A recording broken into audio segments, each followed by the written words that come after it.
We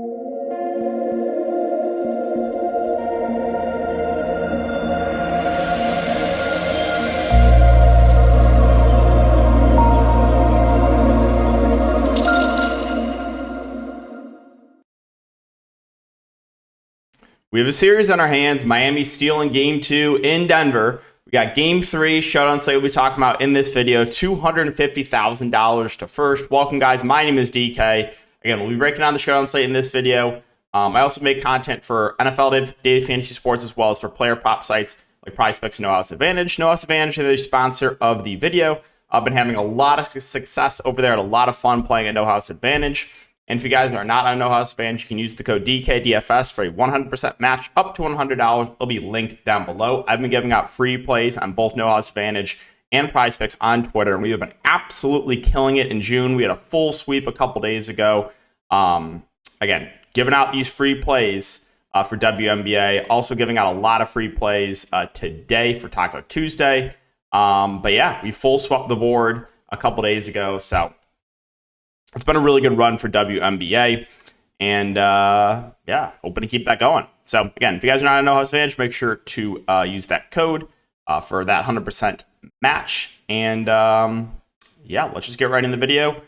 We'll start it off with the Denver side. Well, let's just first talk about the rotation. So there was a change for Miami. We had Kevin Love inserted in the starting lineup. So once we knew that information, obviously I was not very high on Highsmith anymore. Just because, Love starting means just way less minutes for him. And yeah, Kevin Love, I think, played like about 20 minutes. They played 10 guys total, which was a little bit surprising. But also, we did get confirmation Tyler Hero once again out. They can still rule him in by tomorrow, but he's out. And then Denver, no real changes to the rotation. You did see a little bit of minutes bump for guys like Green and Brown in the first half because they were playing well. All right, so starting with Denver, and Jokic is 15,200. I think he probably plays low to mid 40s minutes. He's played 40 and 42 minutes. I think those minutes start to tick up. I think he could play, 44, 45 minutes. Obviously, he is your safest bet up the board, the guy with the highest floor, whether he's scoring the ball or whether he's getting it done with the peripheral stats. So I don't think we're going to spend a ton of time on Jokic. He looks great. I'm also still pretty high on Jamal Murray. Didn't have the best game last game. Only shot 15 times, too, which is a little bit surprising. Only played 39 minutes as well. Also a little bit surprising. We think the shot attempts plus the minutes do go up for him in game 3. But as you know, the Denver Nuggets offense is basically just a two-man game here with Murray and Jokic. So still like both the Denver stars here. Michael Porter Jr. 7-4. He got benched last game.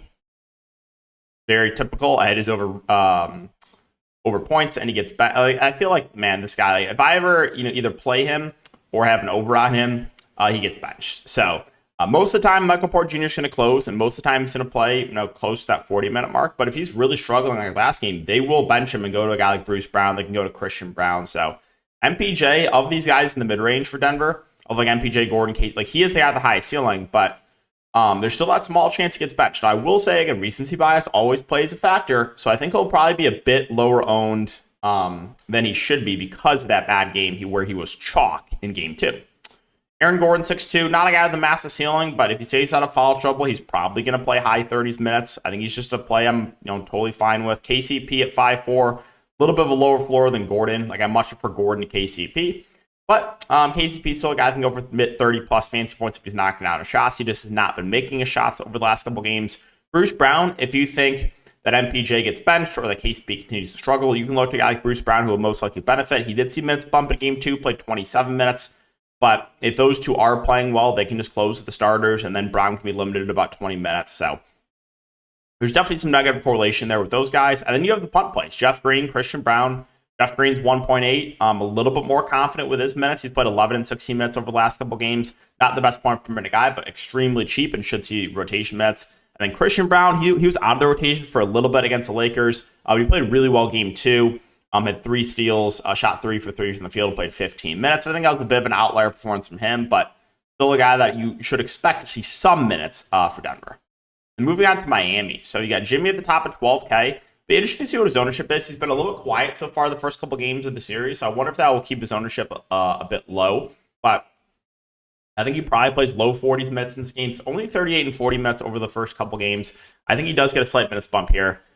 So yeah, Jimmy, the ceiling's massive on him. It's just a matter of which Jimmy Butler we're going to get, which is tough to try to nail down the playoffs. Like, it's either you get the really aggressive Jimmy Butler, or you get the Jimmy Butler that's very passive and kind of stands in the corner. It's just really weird. Like, you never know what Jimmy Butler you're going to get. But the ceiling's obviously extremely high in him. We'll see what the ownership is on him after the first couple games, subpar performances.